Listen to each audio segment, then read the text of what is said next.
Yep, so today we're going to be talking primarily about citizen development, and not just that, but about what we mean by that. So what is a citizen developer? How do you nurture? How do you control citizen development? But let's step through the agenda and you'll get a kind of good feel about what we're going to discuss today. So let's move on to the next slide. So the agenda today, we're going to talk about what the Power Platform is. Hopefully everyone attending today in organisations across the country are embracing the Power Platform, whether that's Power Automate, Power Apps or Power BI, in very ingenious ways. So it'll be a small introduction, just telling you a bit about how that hangs together and what that's made up of. Then we'll step into what a citizen developer is.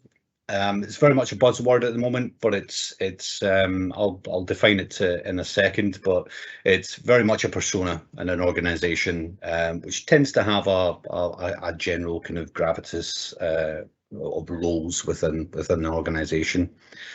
After that, we'll talk about a centre of excellence. So again, this is very much a buzz thing at the moment, and it's all about building a kind of mechanism or a model that harnesses your citizen developers, but also drives control and admin and manageability of that as you kind of move forward.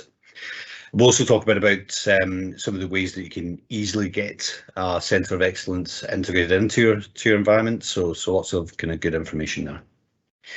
We'll also talk about the art of the possible. So with all these kind of elements that we're discussing, we'll talk about some of the other technologies that are available through these kind of facilities, and from that you'll be able to understand some of the kind of I suppose more AI driven elements that you can think about when kind of building your apps or building your internal processes.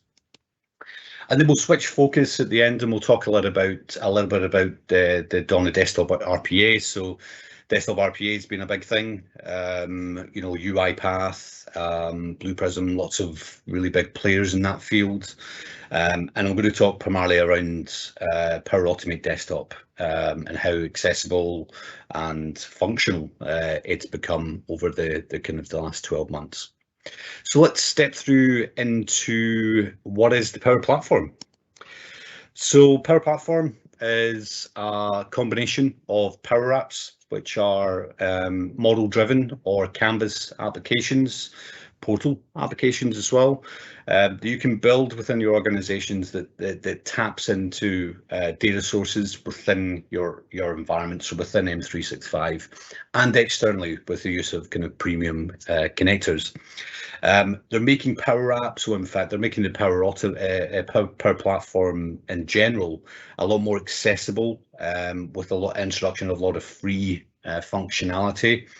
So generally with a lot of the enterprise licensing, you'll see that you can utilize Power Automate, you can utilize Power Apps, you can utilize Power BI to a certain extent as well. So it's only growing, but Power Apps specifically is there to build that front end solutions to your kind of user base, or to be consumed by your user base. Behind that, there's Power Automate, which is all about the process.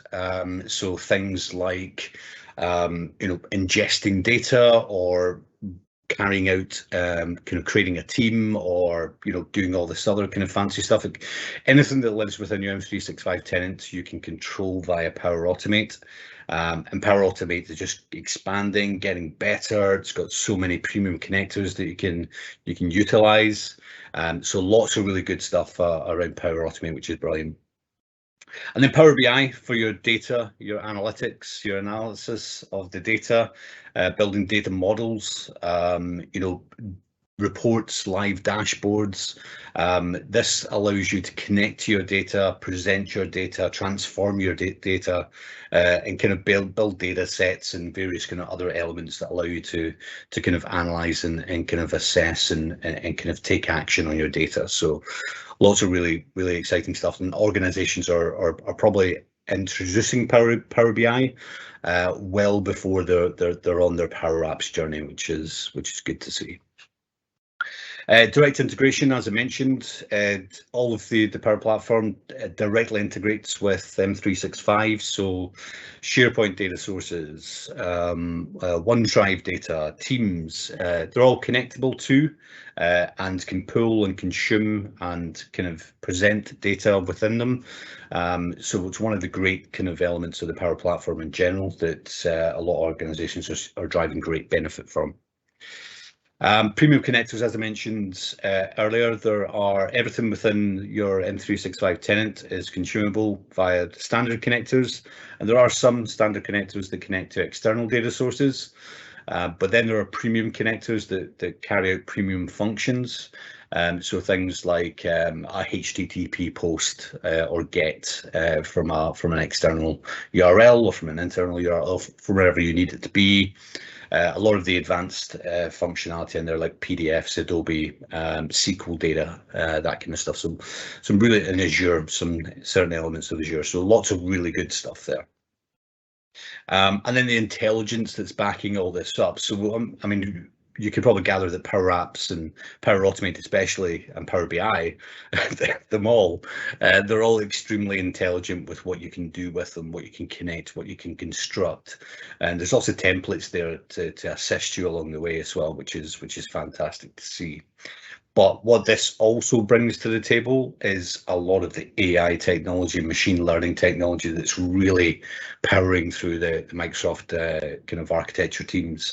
I'll talk about some of them in the advanced functionality a bit later on, just so you can see how some of that works in the kind of real world. So the Power Platform, let's look just a bit about each of those pillars. So Power Apps is there to build rich front-end solutions. So from form creation, data collection, advanced organization services and functions. So again, bringing your processes, your internal processes, front-ending them. So you may have Power Automate at the back end driving the process, but front-ending them to consume that process in a better, more fluid way. And then this whole low-code methodology that Microsoft have built with the kind of coding within Power Apps, it's easy to get to grips with. A lot of it you don't need to understand the code.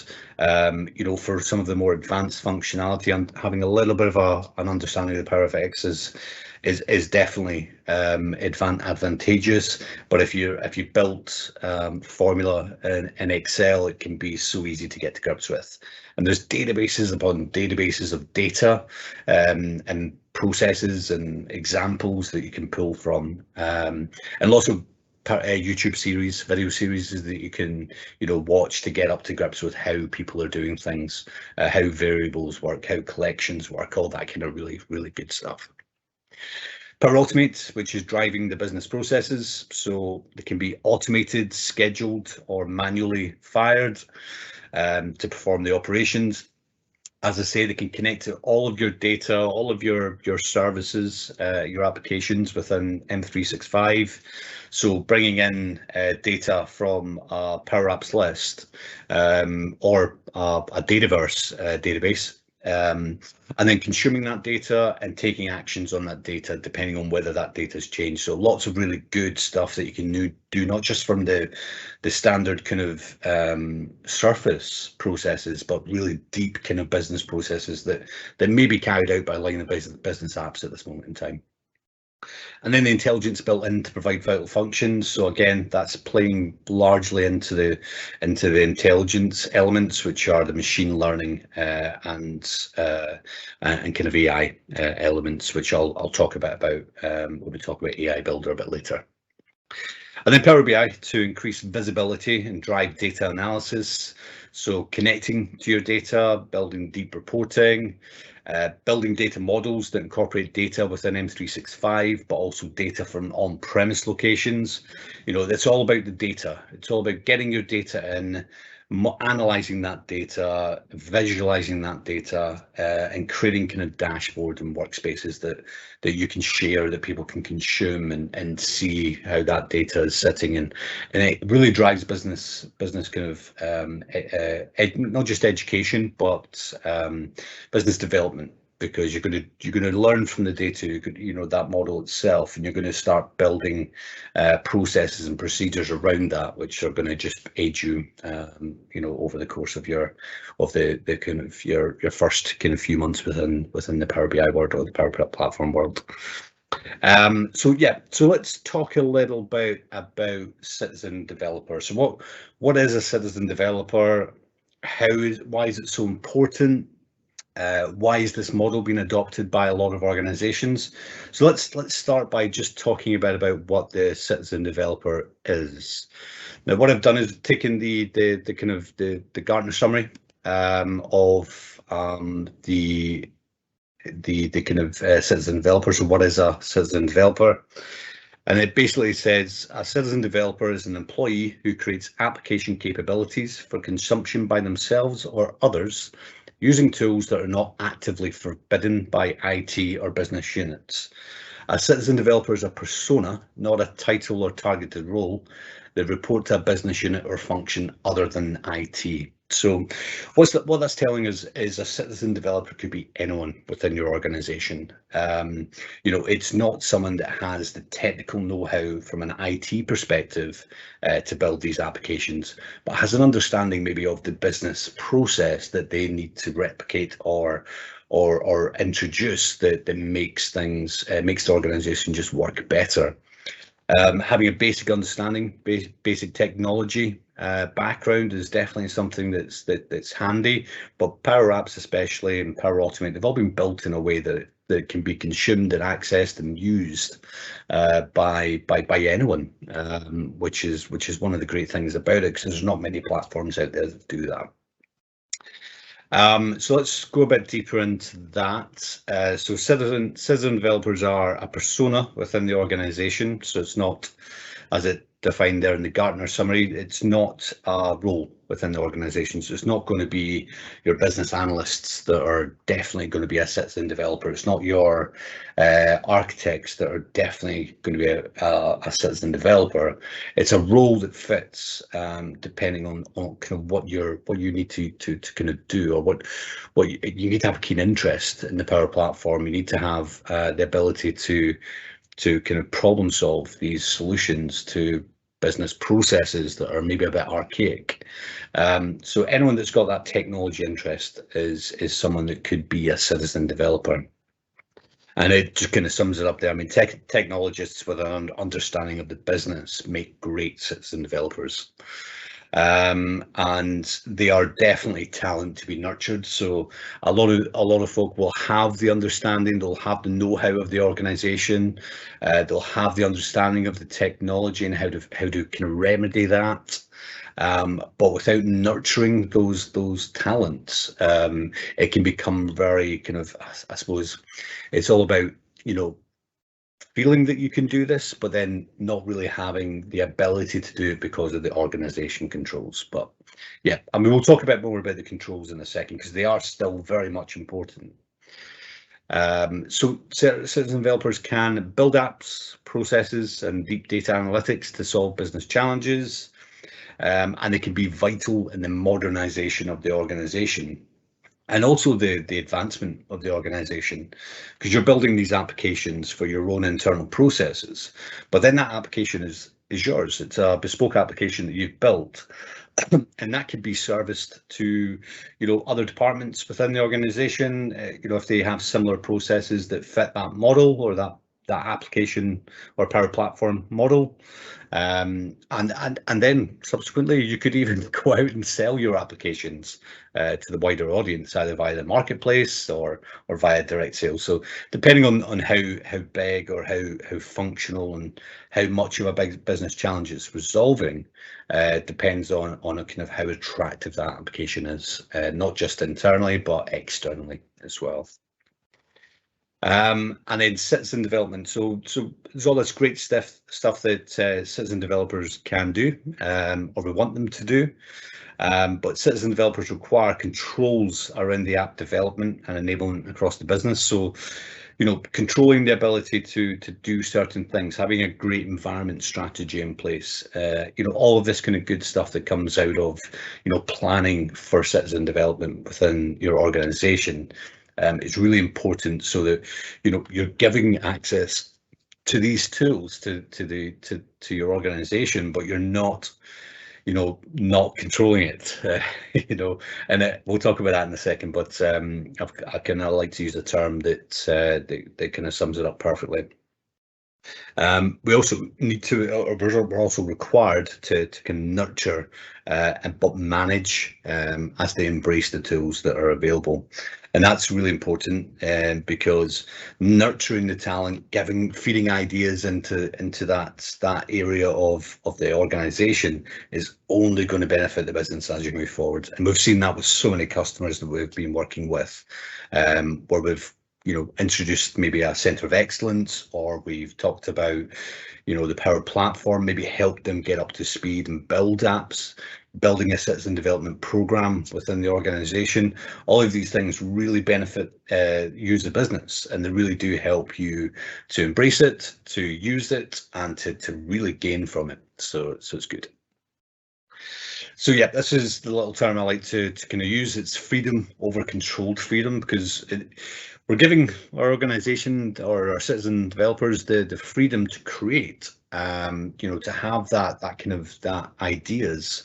So we're not going to hamper those ideas, but then we're still going to control that by, having them only doing this creation and this kind of,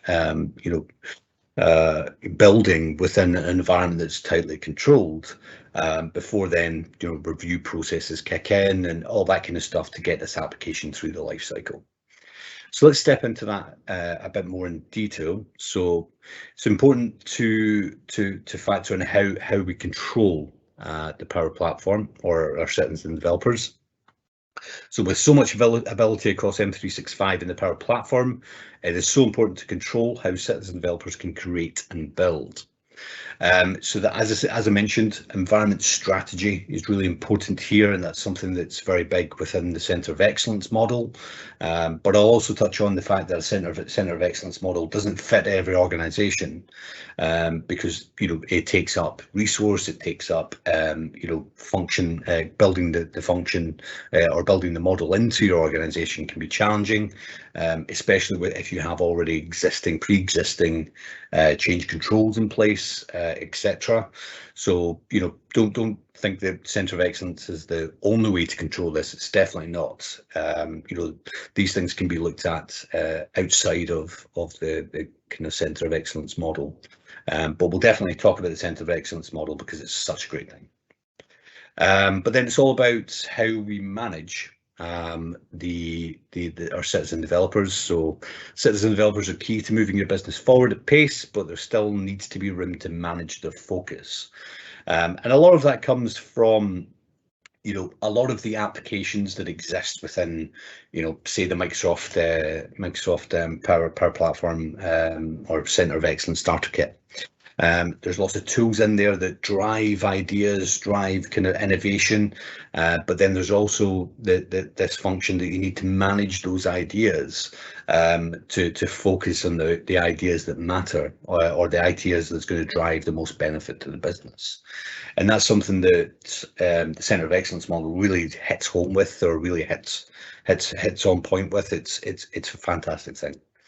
And then how do we nurture? So with all this talent within the organization, the citizen developers will have their other roles within the business, and it's important to drive creativity and how we nurture their interests. So part of the starter kit, or part of a lot of the kind of recommendations and guidance a lot of kind of partners for Microsoft and other third parties will give, is all about gathering interest and telling people about the kind of technology, driving, what kind of examples, what kind of ideas they could build, and then really kind of hitting the home by giving them a place where they can start playing with the tools that's available to them, obviously, and that's still in that controlled kind of managed area. But you're able to then kind of, they're learning from that, they're building their skills, they're kind of using these products. I mean, we've seen organizations using learning pathways within teams, to kind of add or to consume kind of Power Platform content. So they're learning about how to use the tools, how to kind of make these things work for the organization, and how to make them function end to end as well. So it's a good way of doing that. I'm sure Viva kind of learning will kind of slot into that area as well, which is great. So just a kind of final kind of point there around the kind of the kind of controlling and manage element, and talking more about the Centre of Excellence. And the Centre of Excellence model helps us to control, manage, and nurture citizen developers within the business. But what is it? So I mean, I've talked a little bit about it, but let's go a bit deeper into what a Centre of Excellence is. Just so you can understand how that model works for organizations. And then you'll probably see some similarities if you're already harnessing citizen developers within your organization. Then you'll see some similarities in the kind of the ways that we nurture them. So if I press the button correctly, there we go. So just a bit of an information about what a Centre of Excellence is. So our Centre of Excellence in an organisation drives innovation and improvement and brings together like-minded people with similar business goals to share knowledge and success, while at the same time providing standards, consistency and governance to the organisation. This in turn assists to control and manage the role, but also to drive the ability to nurture and grow the skills of the citizen developer. So if you think about it's more like a model. So you've got different areas of the Centre of Excellence, and it's all people driven, or application driven. And we'll talk about the Centre of Excellence starter kit from Microsoft in a second and what that includes. But yeah, it's all about, having this area for development, for building, harnessing ideas, putting ideas into fruition, testing business processes, which is secure, it's safe because it's not connecting to any live data, it's not, at risk of running a process that's going to bring something to its knees. It's all within this environment that is completely controlled and only for development. And then outside of that, you have the controls of not just the environment, but you also have the controls of the personnel. So there's a review panel before an application can leave that environment and move on to a testing environment. And then subsequently after that, into production, there's also, that kind of layer of control, but then there's also that layer of kind of manageability and kind of approval that needs to go through. So it's very much giving you that agile way of introducing these apps into the organization, but still having that control in place so that you're not, I suppose, inadvertently affecting anything that's kind of running the business, or not giving people too much control to be able to introduce these applications. And these environments, the environment strategy is so important. I'm just talking about 3 specific ones, which are development, test and production, but your environment strategy could be all of them and more. I mean, it could be, development for a specific program, or development for, for your proper developers, your citizen developers. You could split that up however you wish to, and then you could have pre-production, you could have pre-testing, you could have all of these environments. The model is kind of very much a structure that can be lifted and shifted into whatever works for you as an organization. It's just important to have that controls there, have that reviews, have that testing in place, have before anything reaches the production environment. And then the kind of idea is that when it does hit the production environment, it's a fully fleshed solution, it works really well, and it's immediately hitting the ground and giving people real benefit, either by mitigating or removing processes that took up most of their time, or by driving business intelligence, so that you're able to kind of to really drive productivity. So it's really, really important. So building a Centre of Excellence is the next point we want to talk about. Primarily, or initially I want to talk about the Microsoft Power Platform Center of Excellence Starter Kit, which is a nice catchy name. So here we go. So with the Power Platform specifically, using the Microsoft Power Platform Center of Excellence Starter Kit, that's some sentence. It's a great start. What is it? It's a collection of components and tools that have been built to help you develop a strategy for adopting and supporting the Power Platform, split into 4 key areas. So what the starter kit is a lot of advice initially. So it's how do you do this? How do you do that? Where to start? How to build your personnel? How to build your centre of excellence from a people perspective? Who are your citizen developers? You know, that's the initial thing that needs to be carried out. Is let's canvass the organisation to establish who within the organisation would make great citizen developers, or maybe who's already been developing within the organisation. Really important information to kind of gather. But then from that, you're then building out, you know, tools that can be used to kind of nurture the talent, tools that can be used to report on what apps are being built across the environments, you know, tools that can be used to assess your environments as well. So lots of really powerful tools, and I'll go through the kind of the categories that they tend to have in the next slide. So the overview is, as I said, it's split into kind of 4 key areas here. Overview, so that's the start, very much the beginning. How do we define the goals? How do we, and the expected outcomes of a COE with tools to assist with building an overview and defining motivation. So what that pretty much means is that's about finding out who is candidates for citizen developers, how this works within the organisation. Is anyone using the Power Platform currently? You know, what apps are out there? What do those apps do? You know, all of that kind of you know, strategy, defining the beginnings of the Centre of Excellence is where the tools included in this element play a good part. Then we have the admin, which is gaining insights into Power Platform adoption currently, and as you use it with pre-built dashboards and reporting tools. So this is the tools aspect that helps you with the first overview element here. So that gives you the ability to introduce Power BI dashboards that pull in data from the Power Platform. And what that's giving you is a list of applications that are used within the organisation, who has access to them, who built them, who's been involved in the build, who's consuming those applications, who can consume those applications. So from that, you're building a good view of how it's currently being used in your organization.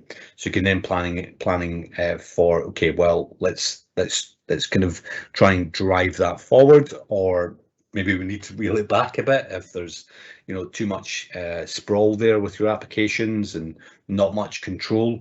So there's various kind of ways that kind of data will help you within the next kind of phase of the COE. Govern, so very important. So establishing auditing and compliance processes, environment strategy, and building controls around the development through to production. So this is a really important part, because this is going to give you really great tools that allow you to get a grasp on what needs to happen to control, to govern these environments, to introduce that environment strategy, to create the settings, the configurations for those environment strategies. And the model that Microsoft have got it's a great model, and it's one that is being used by a lot of organizations. So for RPA, UiPath are using that sort of methodology to build their kind of their structure for RPA development. Not sure who came up with it first, but still, it's data that's really important. And it really kind of helps to kind of drive the kind of building of this kind of structure, and it build a structure with great controls in place, so that you're giving all this function, but then you're not you know, leaving yourself open to any potential issues. So some really good tools in there which are really helpful. I think the last one there is nurture, which I often feel. I mean, I love the Power Platform. I think it's such a fantastic thing. Hopefully, you can tell that from the way I talk about it. But nurturing your talent, your citizen developers, is such an important thing. And it's something when I was first starting out with the Power Platform, I didn't really have. I mean, all I had was, docs pages or, chats with my Microsoft colleagues or chats with my colleagues within the organization. So it was all very much, learning through doing, pretty much, it was great because, I mean, I learned so much so quickly, but, having proper nurturing tools in place there would have giving me great benefit and accelerated my kind of introduction and upskilling to being able to use the Power Platform. So the blurb there about nurturing is increase your adoption and community of makers with tools to drive conversation and ideas across the citizen developers in the business. I'll talk about Teams app templates in a short while, but this builds a lot on some of the custom applications that Microsoft have built and templated for organizations to use. There's applications there called Great Ideas, which is pretty much an ideas board that works really well in a nurture environment. So it's an ideas board that's connected to a Teams channel. So you'll have your team of citizen developers or potential citizen developers, and you'll introduce the Great Ideas board, and people can start creating ideas about ideas about ideas that they have, of things that they could create that would make real or drive real business benefit, or cost savings, that sort of kind of thing. And these can all be approved. They can be reviewed by the other citizen developers. They can be approved by the development teams within the IT teams within the organization. So you always have that kind of top level view down of what ideas are coming through that channel, and starting like something so small like that really does just kickstart things beautifully, and people get a real taste for it. They feel that their ideas are being accepted, they're being appreciated by the organization, which is great. Of course, you'll still get the terrible ideas about creating applications that create gifts that gifts that give you a GIF a day and stuff like that, but which is great for well-being, but yeah, it's not going to drive the business. Well, well, because of productivity. Bad example, but you get what I mean. There will be some ideas that don't quite work for you as an organization, but that's the whole idea of nurturing this talent. They're not going to stop producing these ideas, so you've got this one place that you can review these and have a look. So the Centre of Excellence Starter Kit is very much about giving you the tools to assist you in building it. Defining your roles within it, and then the persona of your citizen developers, who are your citizen developers within the organization, and then nurturing that talent. So a great thing. And as I say, and I'll mention again in this slide here, it doesn't work for every organization. I'll talk about that in a moment. So things to remember with the Starter Kit or a COE in general. So the Starter Kit is simply a recommendation and a pack of tools that you can install in your own tenant. So all of these tools are completely installed in your tenants. They are owned by you as soon as you deploy them. They're open source, so you own them as soon as you integrate them. And you can edit, you can change, you can adapt those applications to be whatever you wish them to be. It's whatever you would like to do. So it's just a reminder there that they are tools that just simply recommendations and tools. It's not going to build your Centre of Excellence for you. It's going to give you the kind of information and the kind of tools that will aid you moving forward. Centre of Excellence does not fit every organisation. This is just wanting to come back to this point. So a Centre of Excellence it tends to be quite a scary thing. I mean, it's pretty hard to kind of build these sorts of elements into your organization. It's easier if they don't currently exist, because building them in fresh is only going to build in great practice moving forward with the Power Platform.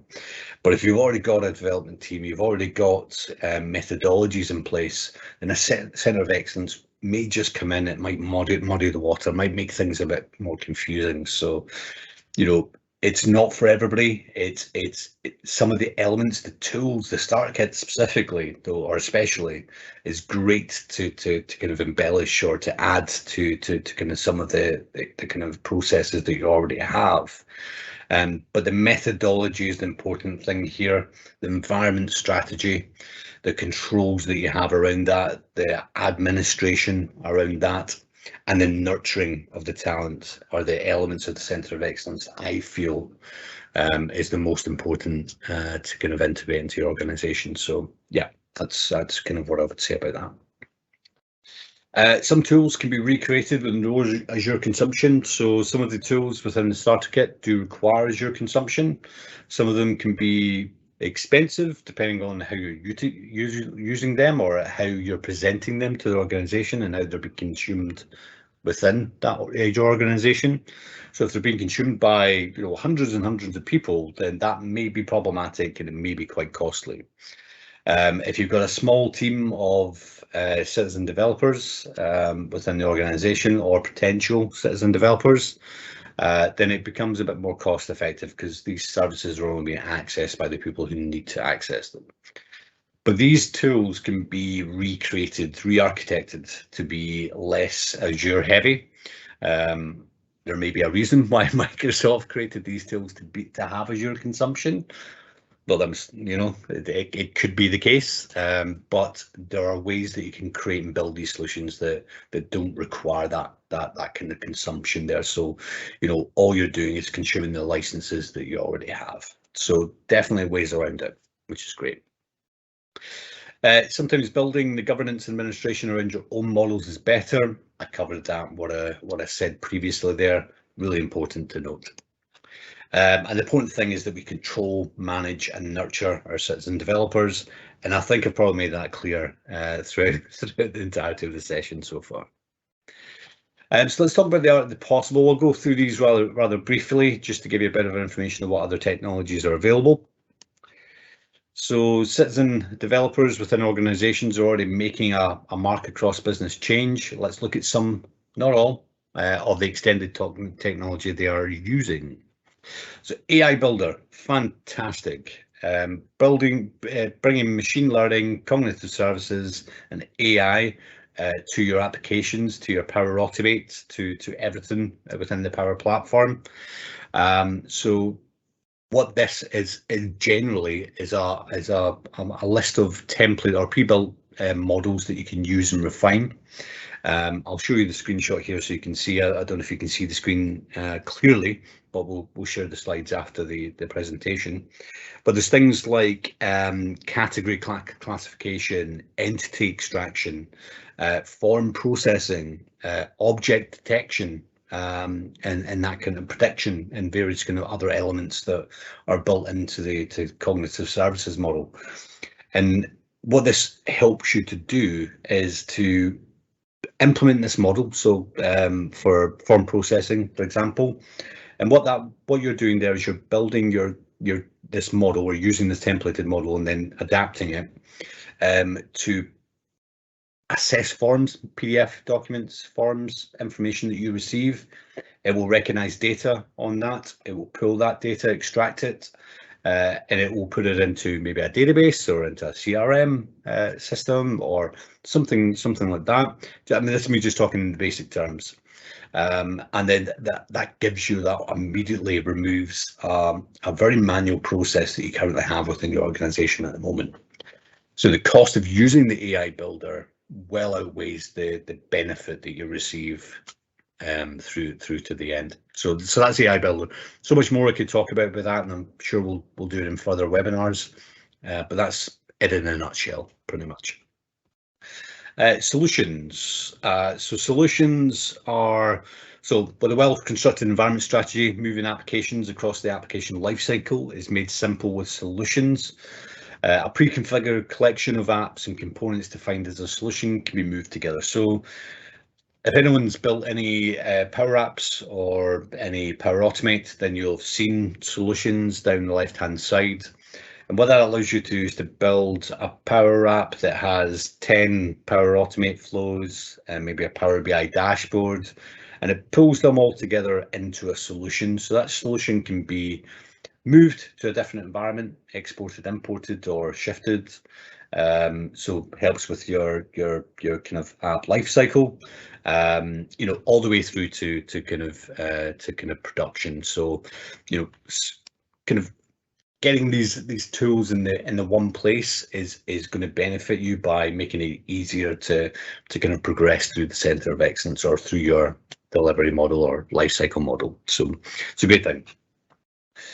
Teams app templates as well. They are a list of lots of applications developed by the engineering teams at Microsoft due to generally customer ideas or customer requests. But there's about 50 now on there that are apps that you could deliver within or install within your tenant. You own it, you can customize it, you can brand it. And there we go, that's the kind of docs page. I mean, if you just Google Microsoft Teams app templates, you'll get immediate, the top result will be this site, which gives you a list of all the applications that you can create, deployment guides, architecture involved, everything you need to know before you introduce this into your organization. So there are many more tools, functions, and abilities that are assisting citizen developers across the Power Platform. The limits are fundamentally the creativity, and that's where the citizen developers and nurturing that talent sits. So let's have a look at desktop RPA. So RPA is a robotic process automation, which is a method of replacing business processes with automated automated functions, whether that be attended or unattended, and thus increasing productivity and removing the monotonous tasks within the organization. So that is what I mean there when I say attended or unattended. So your process automation could be fully automated, so there's no human interaction required for that, or it could be attended, so either fired by someone or a physical human, or a physical human feeds data into that process. So two different ways, they're licensed differently, so it's very important to understand what they are. I won't go too deeply into them, but I mean you understand how both are kind of different. Cloud automation has been pioneered by the Power Platform, with Power Automate leading the way. So obviously Power Automate is where all of your cloud-led process automation is carried out, connecting to your cloud data sources and all that kind of good stuff. And it's really come leaps and bounds from when it was first introduced as Flow many moons ago. But we'll kind of we'll delve a bit deeper into that in a kind of different session. But yeah, Power Automate Desktop is now paving the way for the same great power from the cloud within Windows 10 OS. So Power Automate Desktop, you probably heard rumblings about it. Hopefully, maybe you're using it. So what I'll do is I'll tell you a bit about it. And we'll talk about, and I'll maybe give you a demonstration if Taras gives me some time at the end. So what is Power Automate Desktop? Very important question. This is Power Automate Desktop. It's very much, if you've used UiPath Blue Prism, as I've mentioned throughout today's session, they are desktop-based or server-based process automation tools, or RPA tools. So what they will do is they will connect to your browser on your Windows 10 device. They'll connect to to an Excel document within a file share. They'll be able to inject that into, as you can see, as one of the actions here is to read from a CSV file. It's going to read that data, it's going to create a table from it, and it's going to present that data or create that table, and that table can be used in further functions. It can be run totally in a user context here. but can also be used in the kind of the more server-based approach. So you could have or not necessarily a server, you could have a Windows 10 device in the cloud that's used to run a business process. So it doesn't have to run on the user Windows 10 device. So a bit more about it. So it's a desktop RPA solution akin to UiPath or Blue Prism. Allows you to automate desktop-based processes, so reading files, importing data, web browser interactions, etc. So maybe any repetitive service desk tasks like creating kind of duplicate tickets or something similar. Then the browser-based automation can be used to kind of create those processes and to automate those processes so that they're carried out in the browser on that Windows 10 device at the click of a button, which is only going to be beneficial to the organization. Utilize the power of flows to create sequence processes, which I'll show you in a second, to build variables, to action data, and many other tasks, which I'll kind of show you again in a second. Flows can be built to replace repetitive tasks carried out by your users or department. I'm sure that's supposed to be departments. And currently free for all Windows 10 users with unintended and attended licenses available for enterprise functionality. So great that Microsoft have made this available for free to all Windows 10 users, and it's very important to say that this will only allow you to automate processes within the context of your Windows 10 device. If you connect to any data sources outside of that, other than OneDrive, then that's when you need to have an enterprise license to carry out that functionality. Some of those licenses can be applied in your enterprise licensing, but some of them you might need to kind of purchase as kind of separate licensing. I won't go too deeply into the licensing today, because it's changing all the time. It used to just be power apps per user, power apps per app, but now with the RPA licenses, so the unattended and attended licenses, it gets a little bit more kind of muddy. It's a bit more confusing to kind of to get across within a webinar kind of format. And then finally, just want to show you the Gartner Magic Quadrant for RPA for July 2021. And we can see here that obviously UiPath are the top right. They have a great solution. I've used it, I've developed on it personally, and I think it's fantastic. Automation Anywhere as well as in there. Blue Prism, not kind of visionaries as much as others, but there's definitely up there within the leaders category, that's for sure. But as you can see here, Microsoft are really making kind of waves when it comes to kind of RPA, as they're slowly but surely making their way further into the top right quadrant, which is great. And you'll see why that is, not just from the cloud-based automation that Power Automate gives you, which is fantastic and really feature full, but also now with the introduction of the desktop solution, which is great. So yeah, what I'll do is I will break out of these slides if I can get my mouse to behave. So the slides there, and then you'll see that I have Power Automate Desktop in the background here. Just bear with me 1 second. There we go.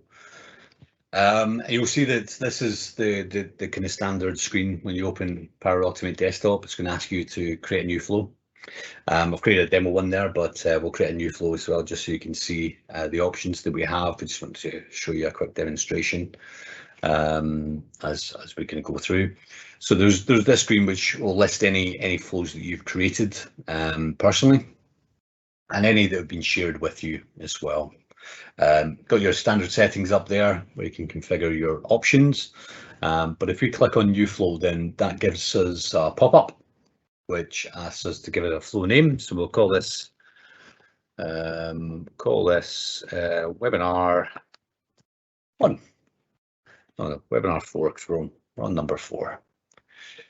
And you'll see that that creates it within there, but then also launches the Power Automate editor, where you can see the various elements that we'll be able to play with here. Yeah. So generally the way that it's structured is you'll have all of the actions on the left-hand pane. You'll have your work area, so what your flow currently looks like in the primary middle area. And then over the right here, you'll have any input and output variables and any general flow or global variables that are in place as well. So anything that you kind of extract or pull from this element or using the actions will present itself over in the kind of variables here. So you'll be able to see what's being pulled out, which is quite good. But I mean, as you can see from here, there's so much stuff that you can do, and it ties really neatly into some of the AI technologies as well. Let's pull out a few examples. If we look at Excel specifically, so some of the commands you can do in here are launch Excel, attach to a running Excel. So if you've got it already open on your Windows 10 machine, you can read from an Excel worksheet and create a table of that. You can add a new worksheet, lots of other stuff. So it's got some more advanced stuff in here, like running macros, getting active Excel worksheets and various other things. So you can see that, you know, the integration here is really intense. So you could extract a single cell of data from a Excel sheet that exists on your device and then use that data as a variable within a further action within Flow. It could be entirely within Excel, so you could move that data to a different Excel sheet, but you could also use that data and present it into maybe a different system, which is great. Some of the other examples there are web-based, so downloading and invoking a web service. We also have web automation, which is a bit more advanced, so a bit more functional.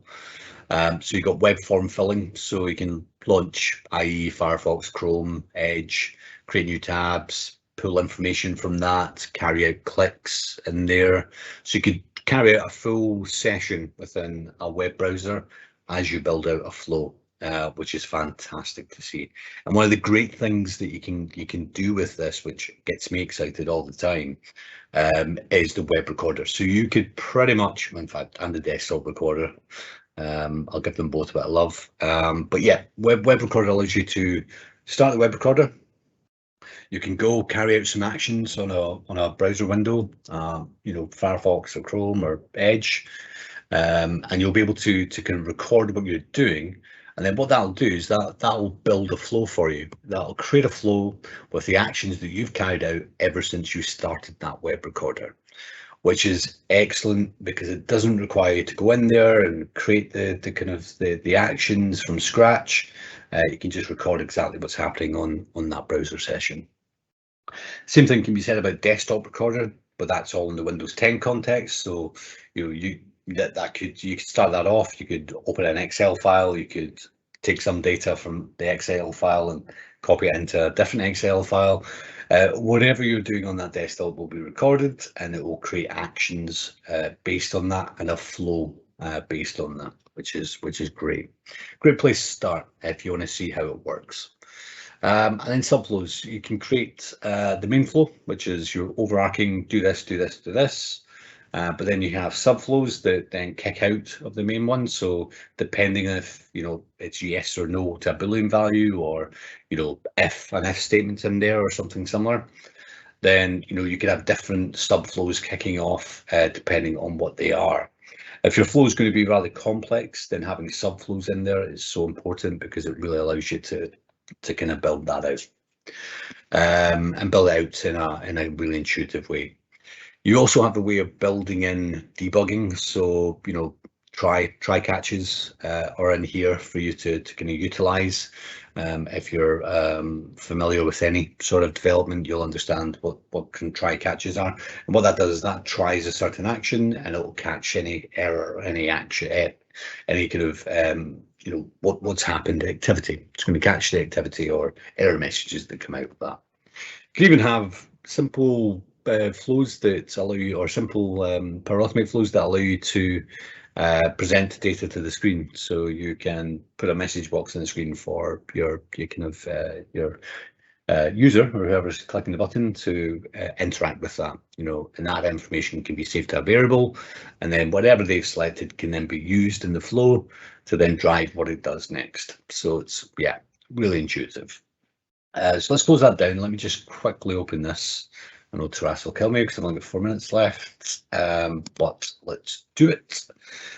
Just to show you what I created quickly this morning. I open that up by editing it. And I've just killed I mean, I can't really see personally any use case for this, but it gives you an idea of what you can kind of do. So what I've done here is I've built a flow that simply just launches Outlook. It's going to retrieve my email messages from Outlook. It's going to find any that have an attachment to them. If they've got an attachment, then what they'll do is they'll share that or save that information or save that data to my OneDrive. Yeah, so that's all this is doing in those 3 steps there. So, it's one of those things where, attachments are still being sent. They're still, you still receive them. But this is a great way of getting them into your OneDrive. So that's secure, it's safe, it's, you can work on them, you can do whatever you need to do.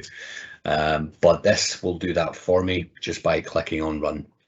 It'll open Outlook, search my emails, and you'll see it running in the background. So you can have it fully in view, or you can have it running in the background. So it's totally up to you. So you can see what it's doing at that particular time. One thing to watch out for, if you're doing any mouse interactions with Power Automate Desktop, it's important to note that if you have an automation that clicks on something, then generally moving your mouse or interacting with your device can cause a problem with that. So yeah, keep that in mind when you're building kind of Power Automate mouse specific commands. But you can see how easy it is here. I mean, I've simply just created an action, dragged an action from here, from Outlook, launch Outlook, drag that in, and then it comes up with various kind of properties that I can fill in. Generally, this is going to pull the instance of Outlook and create a variable for that. As you can see that it's created one here, and it's also created a variable for the retrieved emails that it creates as well. And it uses those to present or to store that data within my OneDrive. And that's all happening within this second step there. But yeah, I'll probably talk far too much. But what I just wanted to do is show you that. Download it. It's free for Windows 10 users. So just download it from Microsoft and start playing about with it. Start using it. It's such a great technology. So let me just get these slides back up, and what I will do is I will hand back across to Taras. Thank you very much for listening. Great, thanks very much, Dave. Before we look at any questions that have come in, I'd just like to thank you all for attending our event this morning. We're really keen to carry on the conversation around Microsoft 365 with all of you. I appreciate we have a mix today of existing CompanyNet customers and people who perhaps we haven't worked with before. You'll all be at different points in your Microsoft 365 journey. Either way, we've got the means to help you get more out of Microsoft 365. So if you're interested in having a chat about how we can provide something tailored to your needs, get in touch. So I think we've just got a couple of questions here. James has asked us, how many citizen developers should you have in your organization? Can there be too many? Oh, that's a good question. I like that one. Yes, there can be too many. Obviously, if you've got hundreds of people that are a citizen developer, then that can be challenging to manage.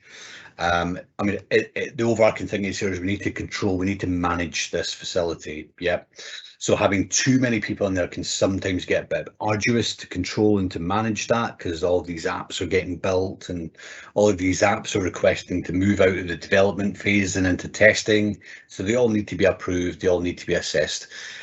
All that would mean is that your center of excellence would need to expand. Yeah, so there's nothing too bad about having too many, but I still think there is too many that you can have. But generally, if you expand your center of excellence to a capacity, as long as you're nurturing that talent, you're giving them the tools that they need to use to develop their ideas, and to give them that ideas board where they're driving their ideas, they still require approval before they can be built in the development environment. You can still control it, but generally, there's not really a cap on how many citizen developers you should have. It depends on the size of your organization, but definitely I would recommend limiting that to the kind of best capacity that you can. Cool. And one more question. Osman asks, how can you control the apps that are made? Can the data citizen devs can access in the tools they build be governed? It certainly can indeed. Generally, with any development environment, you're going to be dealing with test data. So you'll only restrict the ability to connect to specific SharePoint sites for data, if we're talking about SharePoint lists and kind of data that way. Or if you have a database attached to your environment as part of your environment strategy, then it will be only that database, which includes dummy data, they will be able to utilize when they're kind of creating their applications within this kind of development environment. So that once you've built the application and development app with all this kind of dummy data and controls in place, when it moves into kind of the next phase of the environment strategy or application lifecycle, then you're able to kind of build in real life data that it can communicate and pull from. So yeah, definitely can control that. Great. Well, I think we've actually gone a little bit over, so we'll need to wrap it up there. Thanks again for everybody who's attended today. Hopefully you found the event useful. This is a part of a series of events. We'll be in touch by email to let you know when the next one's coming up, as well as our regular webinars. We're also rerunning past webinars in between the new ones. So if you want to catch up on any that you've missed or participate in one again that you've been to before, we'll be sending out details of those soon. So as I say, watch your inboxes. In the meantime, if you want to drop us a line about anything to do with what you've seen today or anything Microsoft 365 or Azure wise, the address is on the screen now. Thanks very much.